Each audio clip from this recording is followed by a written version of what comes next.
about why compassion in leadership would always triumph. Compassion by the leadership, by political leadership, would always triumph over any and every adversity. Now, another word for compassion is good governance. Another word for compassion is good governance. And this is the foundation, the foundational justification for the welfare state of European and other developed countries of the world. Now, why did Adeleke win Osun elections? There are a number of factors which I earlier enumerated in my video of early Sunday morning. You can find it on my TikTok page. Now, number one, all eyes were on Osun. Practically all eyes of the world were on Osun. Number two, civil society organizations deployed technology, their own version of IREV, and so the results from the polls were pretty much known even long before INEC did an official declaration. So the wiggle room for manipulation was very slim. Number three, the enthusiasm of voters, Osun State voters, their enthusiasm was massive. They trooped out in their millions, so about 40 something percent of the voters came out and participated and ensured their votes counted. Importantly, number four, youth participation. The youths came out also to vote and insist that their votes be counted. And fifth, final point, good governance, which is the basis for this video.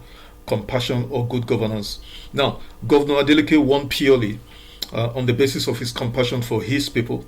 And this is not a peculiar trait. The compassion he demonstrated in his 4 years is not a peculiar trait to him alone, but it's a common trait that runs deep within his family. Don't take my word for this. I want you to watch this video. Take a couple of minutes and watch this video. Watch. Àti gbogbo wọn pẹ́ẹ̀gì sí lẹ́bù. Wọ́n pẹ́ẹ̀gì sí lẹ́bù. Yeah, level 12 I'm doctor PhD ó dà ní Ládémọ́lá rí mi báyìí.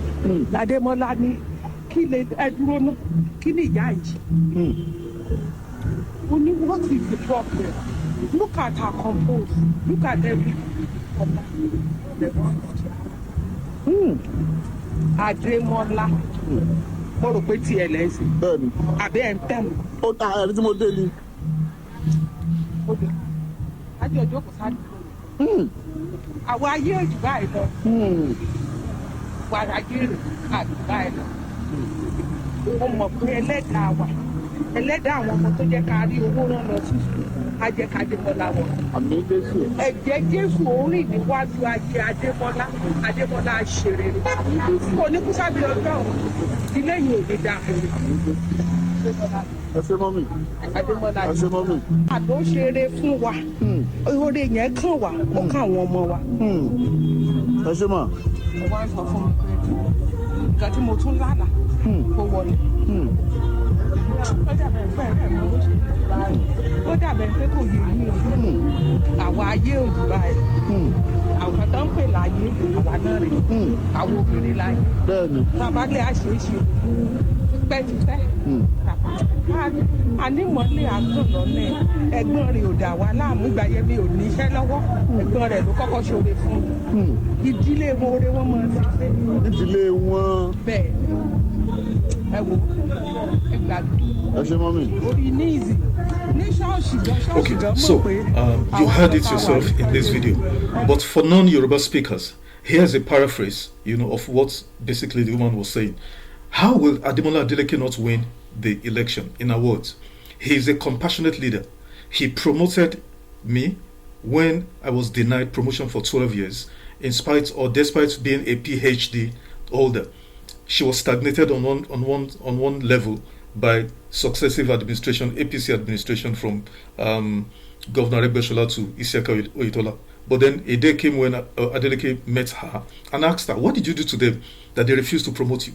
And then he ordered a promotion. And then, of course, that came with additional salaries and stuff. Now, it was these additional salaries, that the Governor Adeleke cleared, and, for workers who were earning half salaries or, prorated salaries under Aregbesola and Oyetola.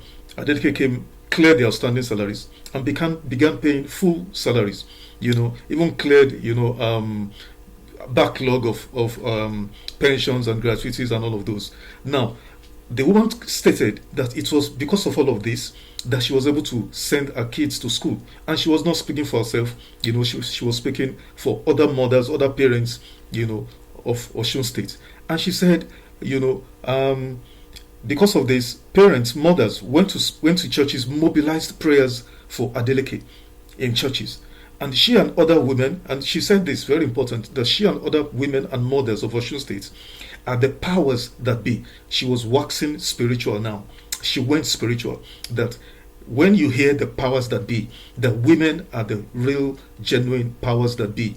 And that by them, the women and the mothers of Osun State, the powers that be, that they have decided to back Adeleke, and he cannot but emerge victorious. That in fact she had a dream, and in that dream she already knew that he was re-elected definitely. So any leader who's fixated on bridges and flyovers, and all the other stuff rather than human needs is not just wicked but actually ungodly.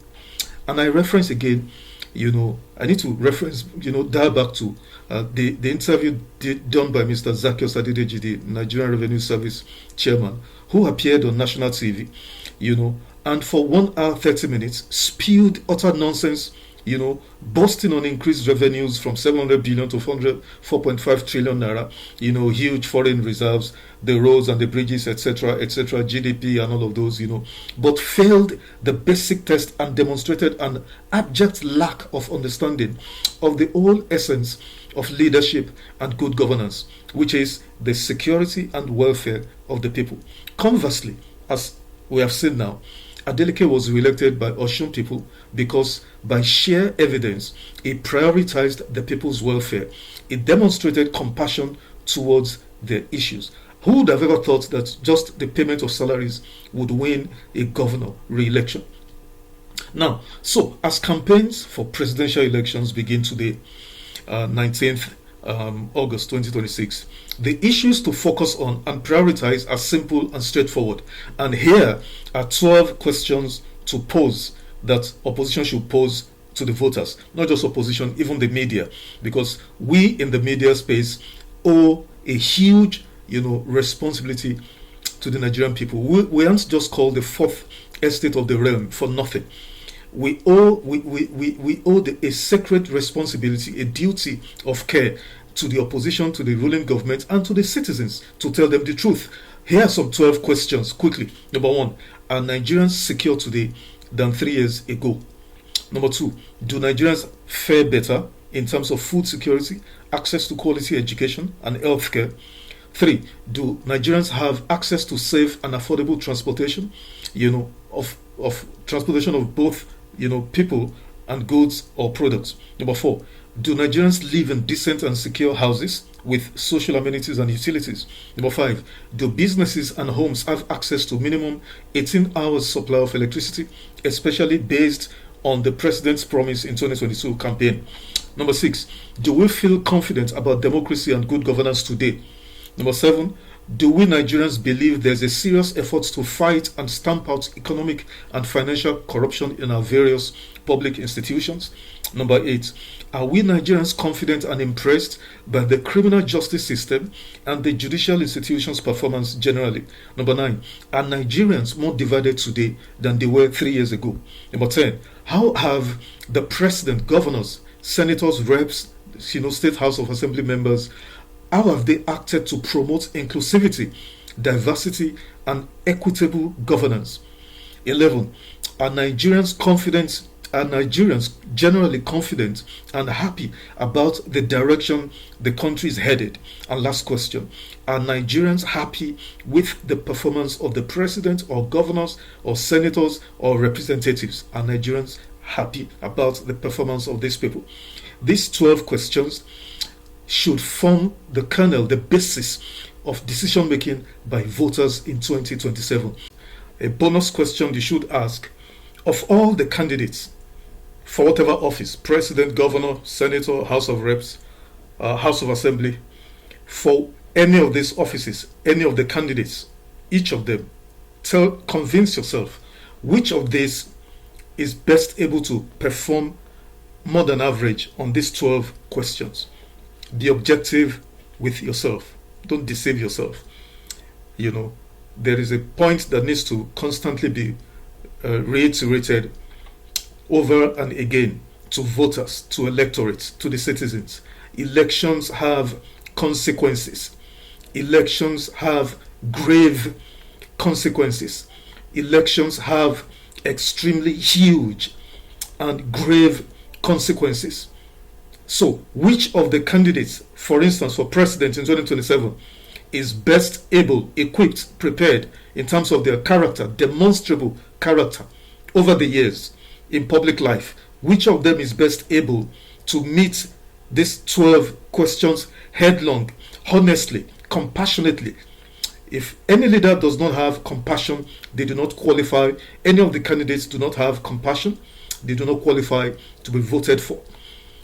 Public service, is servant leadership. A candidate who comes to you carrying on like a lord, like a god, does not deserve, he or she does not deserve your vote. Do not vote for arrogant, prideful candidates. That's the first test of leadership. Any other justification for voting, inducements by money or foodstuff or tribalism or ethnicity, all these other primordial sentiments, can only lead us to ruin. I beseech you, Nigerian voters, 97 or 100 million of you, these are the 12 questions you should ask yourself. Ask yourself before you vote in 2027. These 12 questions. And for opposition parties and candidates, your assignment is simple and cut out for you. Thank you for listening, and bye for now.